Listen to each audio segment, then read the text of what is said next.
Ang iniiwasan lang natin, ito, kapag may panawagan tayo ng accountability, gusto nating may mapanagot dahil dun sa malawakang nakawan, trillion ang nawala, ikaw ninakawan, ako ninakawan, lahat tayong nakawan, at tumayo sa stage, at bit-bit niya ang political party, nawawala yung essence ng accountability. Nagiging one-sided siya, nahahatak ng political identification. Nawawala yung common denominator. Pwede naman po kayong sumama. Pero huwag na kayong magbanggit ng kahit na sinong personality, lalo na politiko. Kasi yun ang division natin eh. Last po ito, never po mayu-unite per se ang bayan natin. Bakit po? Dahil hati tayo sa political inclination. Given po yan. Never po tayong may-unite. Social media nag-aaway, actual nag-aaway, rally hindi magkasundo. Kasi ayaw natin magising sa katotohanan, ayaw natin mag-mature, na baguhin muna natin yung bansa. Tanggalin muna natin yung dapat tanggalin at ayusin natin yung bansa at magkaroon tayo ng patas na eleksyon na wala yung smartmatic, wala yung machine. Masakit sa aming damdamin na nababasa namin doon sa mga kakampi ng magnanakaw. At yung mga vloggers na kakampi ng magnanakaw. Hindi kami nagpabagsak ng gobyerno. Ang gobyerno mismo ang nagpabagsak sa ating gobyerno. Tayong gobyerno, di ba, Pilipino? So, para ipaliwanag ko sa inyo, ang aming kinakalaban, hindi ang gobyerno. Bagkos, ang gobyerno ang aming pinoprotektahan na hindi mapunta sa masamang sistema ng ating gobyerno. Kaya panawagan ko sa sambayan ng Pilipino, masakit sa akin na mabasa, kahit na sa aming chairman, General Pukis, nababasa ko, gusto kong magwala, pero wala tayong magagawa kasi opinion ng mga sambayan ng Pilipino yan.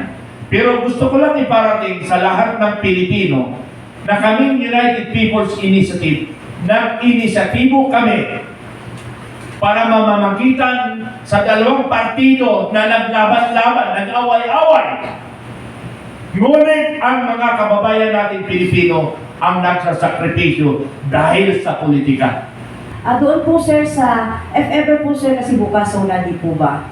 If ever po na talagang negative or bagsak po talaga yung sasabihin ni BBM doon sa araw ng SONA. So it's a big deal for the UPI to make a big preparations sa ating coming rally kasi sa totoo lang, dadami po ang susuporta kung itong kanyang SONA ay lahat po hearsay at negative para sa taong bayan. Ano po masasabi natin, General? Tama yan, ano? Kasi nga, pagka walang ginawang konkretong aksyon ang Pangulo para i-report sa taong bayan, sabi nga ni Captain Ray,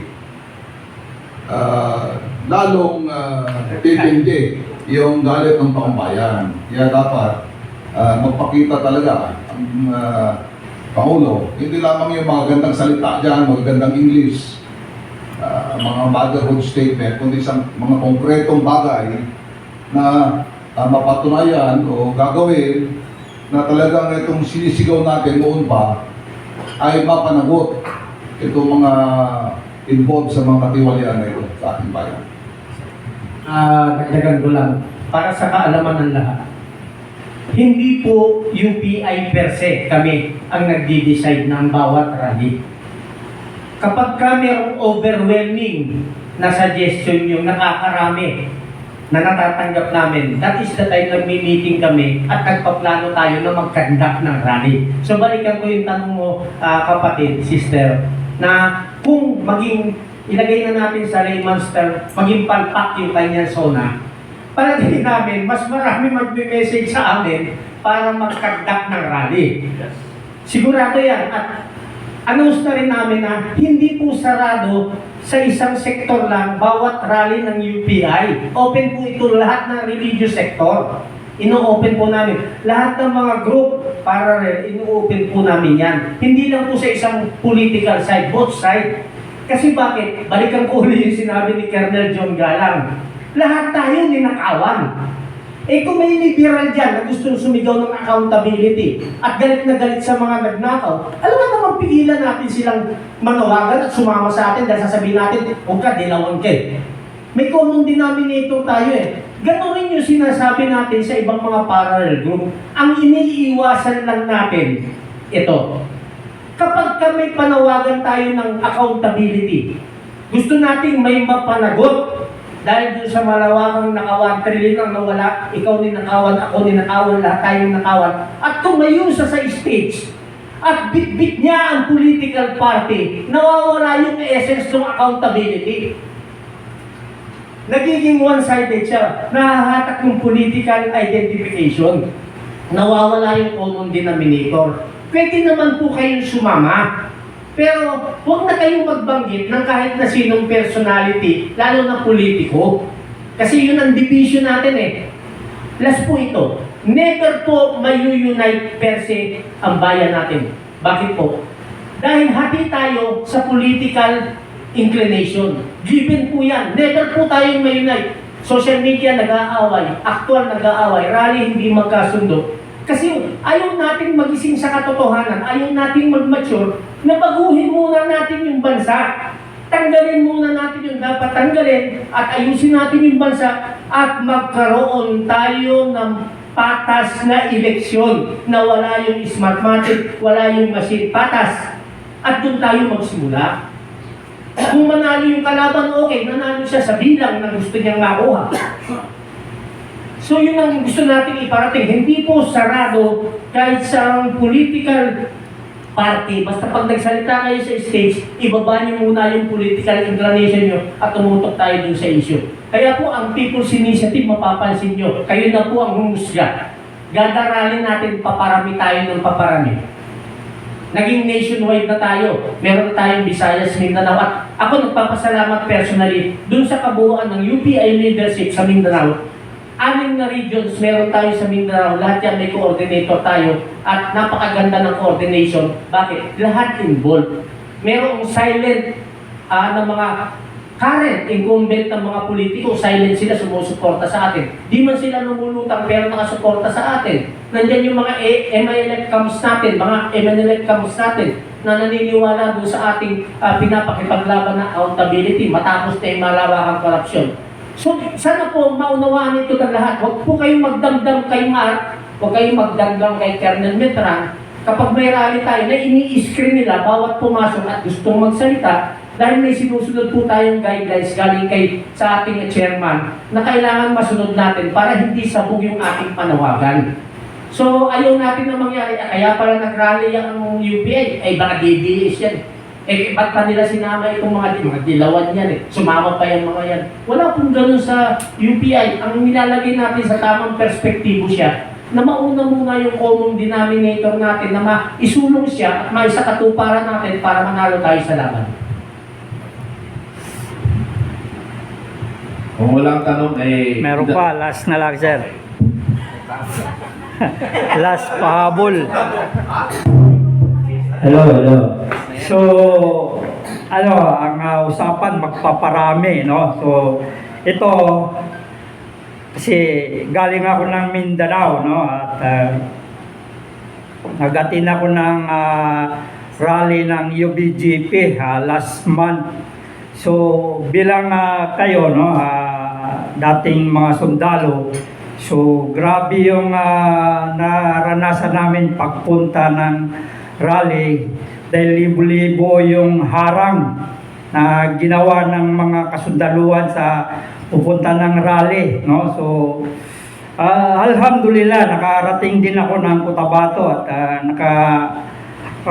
ako doon sa UBGP. So ano masasabi niyo na ginagawa ng sundalo, tad-tad ng checkpoint, lahat ng dadaanan namin inaharang? Okay, ganito. Ang mga kasundaluhan natin at pati kapulisan, nakakaunawa yan kung ano yung pinapakipaglaban natin. Ngayon, nagkataon na may mga utos galing sa taas. Kaya nga ang naging suggestion ni Colonel John Galang, kapag may nangaharang, magpaliwanag tayo kung bakit pupunta tayo. Kung sakali at nanindigan sila na ayaw, doon na tayo mag-ipon-ipon. Kung saan kayo hinarang, doon tayo mag-conduct ng peaceful assembly natin. Maunawaan nila yan. Alam rin nila na mali yung pagharang. Alam nila yan. Kaya lang wala silang magawa dahil ang hierarchy natin sa ating mga kasundaluhan, talagang susundin nila yung utos at ipapatupad nila. Pero makikita nyo naman pag nag-usap kayo, naunawaan nila yung gusto natin eh. Kasi kaisa natin sila eh. So, ang pwede nyo sabihin sa kanila, ano bang pwede namin gawin para maipatupad nyo yung katungkulan ninyo at magawa namin yung gusto namin. May nangyari na yan. May nangyari na yan. Dito sa Cavite. Okay. Kaibigan naman natin, halos lahat ng mga LGU dyan sa Cavite, ayaw silang patagusin. Bus at saka van. So, tumawag sila sa akin. Sabi ko gano'n sa kanila, kausapin nyo yung pinaka-commander doon sa checkpoint. Ang sabihin nyo lang ganito, Sir, ano ba yung pwede namin gawin nang naaayon sa kagustuhan nyo na hindi lumabas na sumuway kami sa gusto ninyo, pero nagawa naman namin yung gusto namin gawin para sa bayan. Anong ginawa nila? Yung leader noong mga bases, yung coordinator, at saka yung pinaka-commander sa ground, nag-usap. Anong ginawa nila? Pwede bang bumaba kayo dito sa checkpoint? So bumaba sila sa checkpoint. At pag nakababa na kayo, pwede na mag-proceed yung bus nyo. Hindi na namin kayo tuturuan kung saan kayo mag-meet. O, di ba napakagandang arrangement? Di ba? Napatupad nila yung gusto nila, wala. O, nakababa namin, binidyohan nila, napababa. Naglakad na yung mga iba. O, proceed na kayo, wala nang tagay yung bus eh. Ang binulong na lang sa kanila ng commander, bahala na kayo kung saan kayo magkita-kita. Nasa tamang pag-uusap eh, nauunawaan nila tayo. Kasi ang ayaw nila, nakamonitor yung higher-ups nila eh. Pag di sila sumunod, patay sila. May maraming magagandang paraan kung gusto natin at may mga dahilan kung ayaw natin. Ano yung dahilan para hindi tayo pagbigyan? Pag inaway na natin sila, wala na, parang panindigan nila, bumalik na kayo. Yun na yun. Huwag tayo makipag-argumento, magpaliwanag tayo. Colonel Johnson. Nabisto na ngayon yung mga posing nila yung gagawin. Kung yung PI talaga, magaling eh. Di ba? Pero hindi tayo nagbebendalo ha. Kung yung pong mga forces on the ground ay may diskarte, ini-encourage din po natin yung ating mga kababayan na dumiskarte rin. May pamamaraan po yan. Yung po mga kasama natin noon sa Liwasan, last July 19. Ang iba po nun, taga Laguna, meron pa nga taga Quezon. Kasi kung mapapansin nyo, paminsan-minsan lumalabas kami, nag-iikot kami, nagtatanong kami doon sa mga tao eh. As far as Quezon, may dumating doon, paano nakarating? Paano nakalusot sa checkpoint? So meron pong pamamaraan, meron pong diskarte yan. Kaya sabi nga natin, kung meron silang diskarte yung mga ground forces, dapat yung ating mga kababayan na talagang nandun yung kanilang mitiin na maipahiwatig yung kanilang damdamin sa nangyayaring malawak ang korupsyon sa bayan natin. Makakadiskarte po tayo kung paano tayo makakarating sa mga rally. Okay, wala tayong oras. Okay, mas maganda yung mic yata na yan. Mas maganda ito kasi narinig ng sambayan ng Pilipino. Ito, may nag-text kasi sa akin. Ang UPI daw ay nagpapabagsak ng gobyerno. Para bang lumalabas na national threat kami. Paano kami naging national threat? Mga kababayan, masakit sa aming damdamin na nababasa namin doon sa mga kakampi ng magnanakaw at yung mga vloggers na kakampi ng magnanakaw.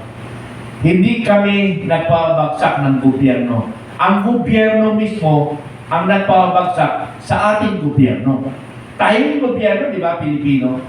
So, para ipaliwanag ko sa inyo, ang aming kinakalaban, hindi ang gobyerno. Bagkos, ang gobyerno ang aming pinoprotektahan na hindi mapunta sa masamang sistema ng ating gobyerno. Kaya panawagan ko sa sambayan ng Pilipino, masakit sa akin na mabasa, kahit na sa aming chairman, General Pukis, nababasa ko. Gusto kong magwala, pero wala tayong magagawa kasi opinion ng mga sambayan ng Pilipino yan. Pero gusto ko lang iparating sa lahat ng Pilipino na kaming United People's Initiative, nag-inisyatibo kami para mamamagitan sa dalawang partido na naglaban-laban, nag-away-away. Ngunit ang mga kababayan natin Pilipino ang nagsasakripisyo dahil sa politika.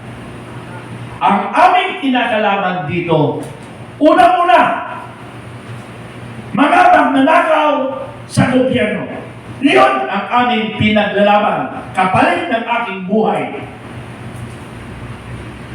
Sabi ko nga, lagi kong inuulit sa aking YouTube Makabayan and isumbong kay Commander Bukay na ibubuhis ko ang buhay kung kinakailangan para sa pagbabago ng ating bansang Pilipinas dahil ang bansa natin ngayon, mula ko pinanganak, this is the worst administration. Talagang ito nakikita ko. Kaya kami, sumusulong, ibubuhis ko ang buhay para sa sambayan ng Pilipino na 120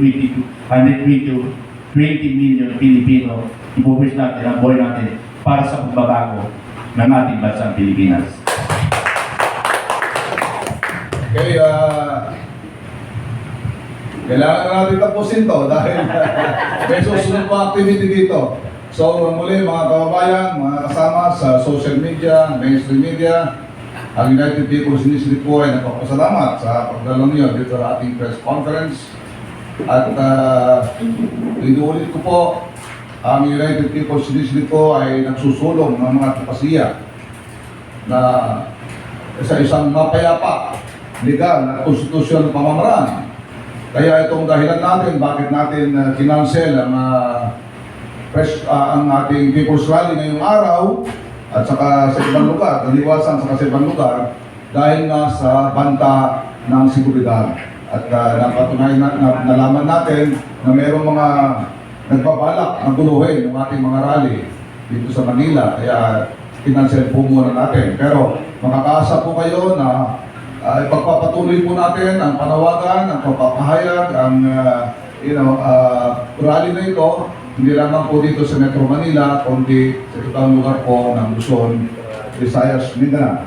Kaya ulitin ko po, mamayang gabi, alas 6 ng gabi, onwards, magkakaroon po tayo ng virtual rally. Ibibigay po sa inyo, sinishare po sa inyo ang link ngayon para kung sino man po ang gustong dumalo sa virtual o online rally na yun ay maaaring dumalo o magsalita. Maraming salamat po. Mabuhay ang Pilipinas. Maraming salamat. Paabol na lang, sir. Paabol lang po, Pinalipas lang natin itong ngayon, Coordinated po tayo sa ating mga security forces. Kaya yung pong mga susunod na pagtitipo natin, na rally natin, medyo siguro po magkakaroon lang ng konting pagigipit. Pero tutuloy po natin yun in coordination with our PNP and AFP forces. Ngayon lang po yung dahil sa situation ngayon, ito lang po yun. Pero yung meron po tayong mga sunod na gagawin mga rally. Physical